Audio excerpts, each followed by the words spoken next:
जय माता की। आज हम लोग सन इन 12th हाउस डिस्कस करेंगे, साथ ही साथ इसके सिम्टम्स, इसकी प्रिकॉशंस और इसके रेमेडीज़ को भी डिस्कस करेंगे। उससे पहले एक ज़रूरी चीज़ जो सब व्यूअर्स को मैं बता देना चाहता हूँ, जिनके मेरे व्हाट्सएप नंबर पे मैसेजेस आ रहे हैं या फिर जो लोग कमेंट सेशन में सवाल पूछ रहे हैं, आप सभी लोग अपनी सारी क्वेरीज़ हमारे व्हाट्सएप चैनल के ऊपर या हमारे व्हाट्सएप ग्रुप को ज्वाइन करके पूछ सकते हैं। संडे वाले दिन फ्री वेबिनार्स चलाए जाते हैं और जिनको भी ये चीज़ जो ग्रुप है उसको ज्वाइन करना है, वो कमेंट सेशन के अंदर व्हाट्सएप डाल के लिख सकते हैं या फिर हमारे कॉन्टैक्ट नंबर के ऊपर व्हाट्सएप ग्रुप लिंक टाइप करके भेज सकते हैं। तो आज हम लोग सन इन 12th हाउस के बारे में डिस्कशन करेंगे और समझेंगे कि आखिर क्या प्रिकॉशंस हैं, क्या रेमेडीज़ हैं और क्या सिम्टम्स हैं सूर्य खाना नंबर 12 के। तो सबसे पहले जो लोग व्यूअर्स हैं, जो लोग देखते हैं मुझे बहुत पहले से, वो लोग तो जानते होंगे, लेकिन हाँ, जिनको नहीं पता है, जो आज ये वीडियो पहली बार देख रहे हैं, उनको मैं बता देता हूँ। लाल किताब की सारी ही गणना जो है वो पूरी डिपेंडेंट है, फाउंडेशन वो भी किसकी, ग्रामर की। तो खाना नंबर 12 जो है वो आखिरी अपील है हमारी कुंडली की, साथ ही साथ वो आखिरी फैसला भी है और ये अपने आप में न्याय है। खाना नंबर 11 जो था वो न्याय करने कराने की जगह थी और खाना नंबर 12 जो है वो स्वयं न्याय है। तो जितने लोग नहीं जानते थे उनके लिए ये एक प्लस पॉइंट है, जिनको ये चीज़ें पता लग गई हैं। साथ ही साथ एक चीज़ और मैं बता देता हूँ कि खाना नंबर 12 के ग्रह अगर पॉजिटिव हों तो ऐसे में जातक को खाना नंबर 12 के ग्रहों को प्रमोट करना चाहिए। साथ ही साथ ऐसे लोगों से कभी झगड़ा नहीं करना चाहिए जो खाना नंबर 12 के रिलेशन में आते हों। हमेशा याद रखिएगा, खाना नंबर 12 दो ग्रहों का घर है और साथ ही साथ इसके जो मालिक ग्रह हैं वो हैं बृहस्पति और राहु। तो सबसे पहले मैं बता देता हूँ कि यहाँ पे सूर्य खाना नंबर 12 को बोलते हैं कि पराई आग में जलने वाला। सुख की नींद इस व्यक्ति को मिलती है, लेकिन ऐसा व्यक्ति क्या होता है, पराई आग में जलता है। मतलब क्या है इसका?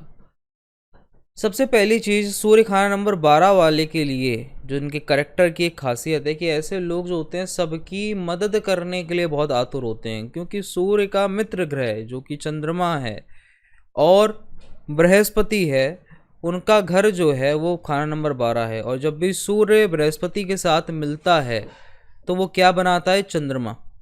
और चंद्रमा क्या है, आपकी अंदर की फीलिंग्स और आपकी नीयत। और 12वां घर जो है वो गुरु का घर है, वो भी राहु के साथ।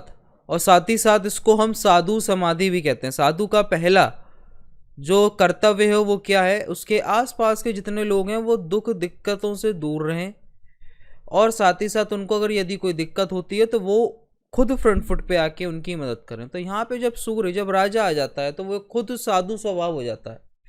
ऐसे व्यक्ति का जो दिक्कतें हैं वो कभी शो नहीं करता, लोगों को दिखाता नहीं है, लेकिन दूसरों की दिक्कतों को बहुत महत्व देता है। साथ ही साथ कि ऐसे लोग जो हैं जिनका सूर्य खाना नंबर 12 है या फिर उनके सिम्टम्स जो हैं वो सूर्य खाना नंबर 12 से मिलते हैं, मैं उनको ये बता दूं, ऐसे लोगों को दूसरों की कभी झूठी मदद या झूठी जमानत नहीं देनी। आपने कुदरत और ऊपर वाले के साथ कभी धोखा नहीं करना। सूर्य खाना नंबर 12 जिसका है, हमेशा याद रखिए, ऐसे व्यक्ति के अंदर एक काबिलियत होती है, ऐसा व्यक्ति सच्चाई के लिए हमेशा खड़ा होता है और उसके लिए लड़ता है, कभी डरता नहीं है। तो ये चीज़ भी हमेशा याद रखिए, आपने गुरु को प्रमोट करके रखना है, आपने सत्य का साथ देना है, अपने धर्म का साथ देना है, आपके जो कर्तव्य हैं उसको पूरा करना है। सूर्य खाना नंबर 12 एक ऐसी पोजीशन है जिसमें कहते हैं कि ऐसा व्यक्ति जो होता है वो बंदरों को भी घोंसला बनाना सिखा देता है। ये काबिलियत है सूर्य खाना नंबर 12 वाले के अंदर। ऐसा व्यक्ति एक बहुत ही अच्छा ज्योतिषाचार्य, साथ ही साथ ऐसा व्यक्ति एक बहुत ही अच्छा टीचर बन सकता है। ऐसा व्यक्ति बेकार से बेकार बच्चे को भी बहुत अच्छी काबिलियत के साथ सिखा सकता है। तो सूर्य खाना नंबर 12 वाला जो होता है, इस व्यक्ति के अंदर टीचिंग कैपेबिलिटी बहुत अच्छी है। साथ ही साथ ऐसा व्यक्ति जो है वो लोगों को सही तरीके से समझाना बुझाना बहुत अच्छे से जानता है।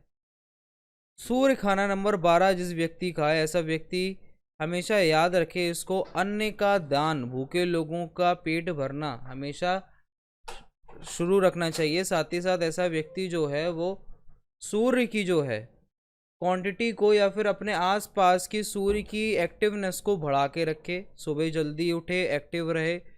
सूर्य उदय के आसपास भी ऐसा व्यक्ति उठ सकता है। इतना जल्दी अगर नहीं उठ पाता है तो ऐसा व्यक्ति समय से उठे। और धर्म, पूजा पाठ इस व्यक्ति को बहुत सूट करता है। ऐसा व्यक्ति जब तक धर्मी रहेगा, इस व्यक्ति की कुदरत जो है उसको मदद करेगी। सूर्य खाना नंबर 12। एक बहुत बड़ी दिक्कत जो है इन लोगों के साथ वो ये है कि ऐसे लोग जो होते हैं वो अपने हाथ से सब चीज़ों के अंदर फिनिशिंग देना चाहते हैं। मतलब अगर यदि कोई चीज़ ख़त्म होती है तो उसके अंदर ये अपना टच ज़रूर डालना चाहते हैं।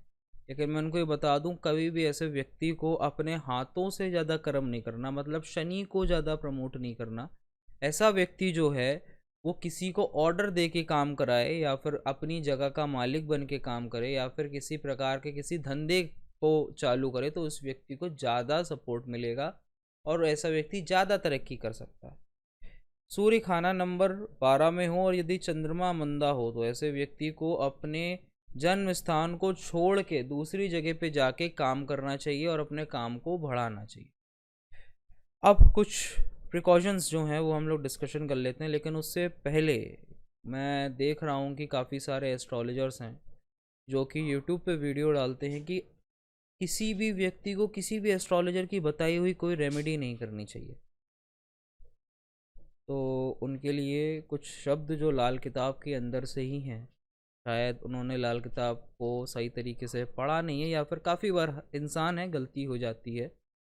उनके लिए मैं बता देता हूँ, जो लोग वेड़ी माधव गोस्वामी का एडिशन पढ़ते हैं या फिर जो उर्दू का एडिशन पढ़ते हैं वो पेज नंबर 8 में आके पढ़ें या फिर नए और पुराने मजमून के फ़र्क के नीचे की जितनी लाइन हैं उसको पढ़ें। उसमें 3rd लाइन के ऊपर लिखा हुआ है कि लिखत जब विधाता किसी की हो शक्की, उपाय मामूली बता देती है। मतलब क्या है इसका? ऐसे कुछ लोग कहते हैं ना कि उपाय हर व्यक्ति के लिए नहीं है। तो जिन्होंने किताब की रचना करी वो किसी मूर्ख व्यक्तियों के साथ उठना बैठना उनका नहीं था, वो स्वयं मूर्ख नहीं थे। यदि उन्होंने किसी खाना नंबर में कोई उपाय लिखा है, जैसे सूर्य खाना नंबर 12 में उपाय लिखा है, ऐसे व्यक्ति के घर में चक्की होनी चाहिए, वो चक्की का इस्तेमाल होता रहना चाहिए। तो चार्ट में कोई भी पोजीशन हो किसी भी ग्रह की, ऐसे बुद्धिजीवियों के लिए मैं बता देना चाहता हूँ कि अगर चार्ट के अंदर कोई भी पोजीशन हो, ऐसा व्यक्ति उपाय कर सकता है। ये उपाय जो है वो हर किसी के लिए है।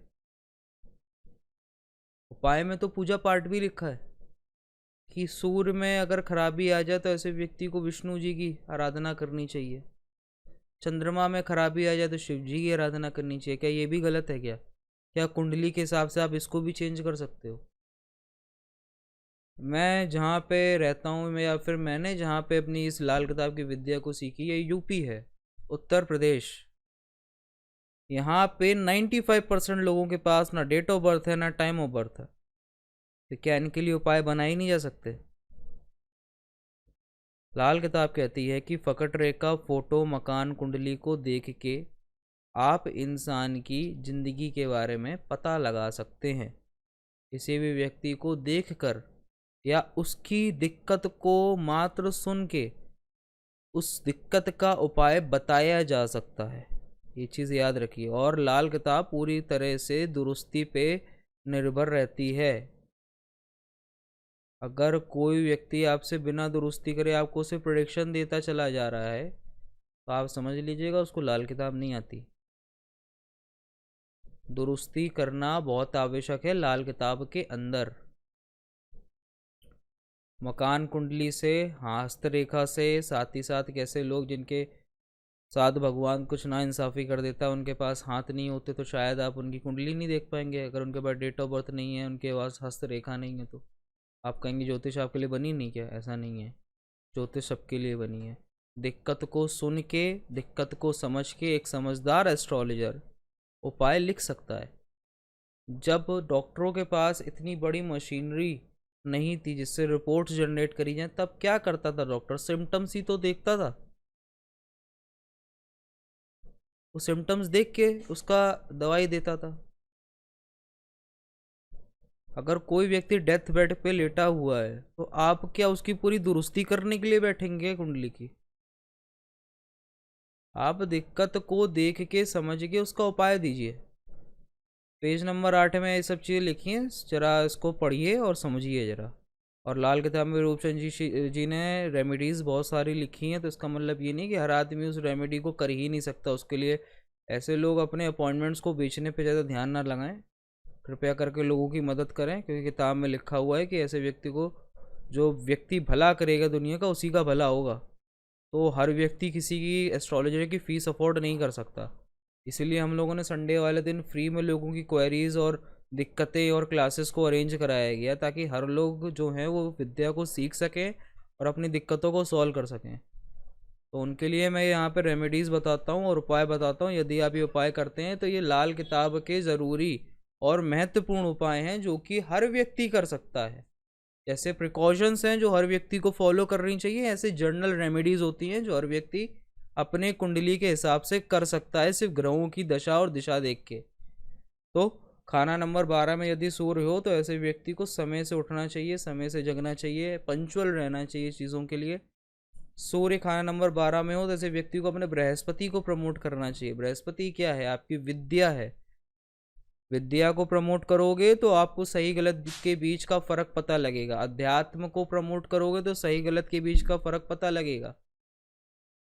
हमारे यहाँ के कुछ गणनाकारों के और कुछ धर्मों की गलतियों की वजह से जो आजकल का जो संसार है जो दूषित हो गया है, और ये जो गलत हरकतें लोग आजकल कर रहे हैं, वो उन सबको सुधारने के लिए प्रिकॉशंस हैं। साथ ही साथ अगर सूर्य खाना नंबर 12 के अंदर हो तो ऐसे व्यक्ति को अपनी छत के काम को या अपने वॉशरूम को इतनी जल्दी नहीं तोड़वाना चाहिए। यदि आप अपने छत का काम करा रहे हैं तो साथ ही साथ अपने दीवार की भी मरम्मत कराएं। ठीक है, वॉशरूम का काम करा रहे हैं तो साथ ही साथ वॉशरूम के बाहर भी दूसरा काम कराइए। और यदि अगर आप अपनी छत बदलवा रहे हैं तो उसका कुछ हिस्सा पुराना छोड़ दीजिए, या फिर छत बदलवाते समय उसमें से जो मटेरियल निकले उसका कुछ मटेरियल आप वापस नई छत बनाने में यदि इस्तेमाल करेंगे तो आपको ख़राब इफेक्ट देखने को नहीं मिलेंगे। सूर्य खाना नंबर 12 में हो तो ऐसे व्यक्ति को अपने घर को हवादार रखना चाहिए। ऐसे व्यक्ति को अपने घर के अंदर रोशनी की थोड़ी सी व्यवस्था करनी चाहिए। बहुत ज़्यादा रोशनी, अगर सूर्य की रोशनी आप अपने घर के अंदर लेंगे तो आपका शुक्र खराब होगा। तो कुछ रोशनी जो है वो आती रहे घर के अंदर। टोटली घर को वेंटिलेशन से भर नहीं देना है, थोड़ा बहुत वेंटिलेशन अपने घर के अंदर बना के रखिए। इसी के साथ साथ जिन लोगों को और क्वेरी हो वो लोग मेरे व्हाट्सएप ग्रुप के अंदर मुझसे आके पर्सनली पूछ सकते हैं। संडे वाले दिन हमारी जूम क्लास के अंदर आके पर्सनली पूछ सकते हैं। इसी के साथ कुछ रेमेडीज़ जो सूर्य खाना नंबर 12 वाले को करनी चाहिए। सबसे पहले ऐसे व्यक्ति को अपने घर के अंदर चक्की का इस्तेमाल करना है। चक्की, आटे की चक्की जो होती है, जो हम लोग पीसने के लिए इस्तेमाल करते हैं, उस चक्की को रखिए, उसमें अनाज थोड़ा बहुत पीसते रहिए। कुछ गेहूँ पीस लीजिए तो वो अपने डेली के पिसे हुए आटे में मिला के उसकी रोटी बना के खाइए। अगर यदि आपके अंदर घर में पहले से ही चक्की है तो आप उसको साफ़ करके वापस से इस्तेमाल करिए। सूर्य अगर खाना नंबर 12 के अंदर हो तो ऐसे व्यक्ति को तांबे का सिक्का लाल धागे के अंदर पिरो के पहनना चाहिए, कि उसके लिए बहुत अच्छा सिम्टम लेकर आएगा। सूर्य यदि खाना नंबर 12 के अंदर हो तो ऐसे व्यक्ति को अपने चंद्रमा को सदैव सही रखना है, संयम के साथ लोगों की बातें सुननी है, साथ ही साथ अपने माँ बाप, अपने बुजुर्गों का आशीर्वाद लेते रहना है। सूर्य खाना नंबर 12 के समय ऐसे व्यक्ति को धर्म स्थान पर आते जाते रहना चाहिए, साथ ही साथ अपने पिता का आदर करना चाहिए। सूर्य यदि खाना नंबर 12 के अंदर है तो ऐसे व्यक्ति को केसर का तिलक जो है वो लगाते रहना चाहिए। सूर्य खाना नंबर 12 में किसी व्यक्ति को अपने हाथों से कोई काम नहीं करना है, लोगों को कमांड देनी है, उसके बाद उससे काम करवाना। यदि ऐसा वो व्यक्ति करता है तो उसकी तरक्की होती रहेगी। सूर्य खाना नंबर 12 में हो, शनि खाना नंबर 6 में हो तो नर ग्रह स्त्री सब उम्दा होते हैं। खासतौर से शुक्र बहुत अच्छा होता है, लेकिन कहीं ना कहीं केतु खराब हो जाता है, जो कि हमारे बलि के बकरों का टॉपिक है। बहुत जल्द इसके ऊपर भी वीडियो हमारी तरफ से आएगी। तो सूर्य का बलि का बकरा जो है वो केतु है, तो ऐसे में केतु जो होता है वो ख़राब हो जाता है। ऐसा व्यक्ति जो होता है एक अच्छे तरीके से अपनी परफॉर्मेंस अपने व्यापारिक स्थल पे, साथ ही साथ अपने प्रेजेंटेशन में नहीं ला पाता, जब उसके सूर्य का बलि का बकरा केतु बनता है। तो ये सब चीज़ें जो हैं ऐसा व्यक्ति फॉलो करेगा तो उसको सूर्य खाना नंबर 12 के शुभ रिजल्ट्स मिलते रहेंगे। यदि आपका सूर्य खाना नंबर 12 अच्छा है, आपको तपेदिक बीमारियां, आपको शरीर के अंदर कोई दिक्कत नहीं आती, या फिर आपके बैकबोन में कोई दिक्कत नहीं आती, आपकी right side of the body जो है वो ठीक है बिल्कुल, तो ऐसे व्यक्ति को सूर्य की रेमेडीज़ और सूर्य को प्रमोट करते रहना चाहिए। तो आज की वीडियो इस टॉपिक के ऊपर थी। जिन लोगों को जो जो क्वेरीज़ हैं वो कमेंट सेशन में आके बता सकते हैं। साथ ही साथ हमारा व्हाट्सअप चैनल अगर आप या व्हाट्सअप ग्रुप हमारा ज्वाइन करते हैं तो ज़्यादा आसानी होती है क्वेरी को दूर करने के लिए। धन्यवाद, थैंक यू।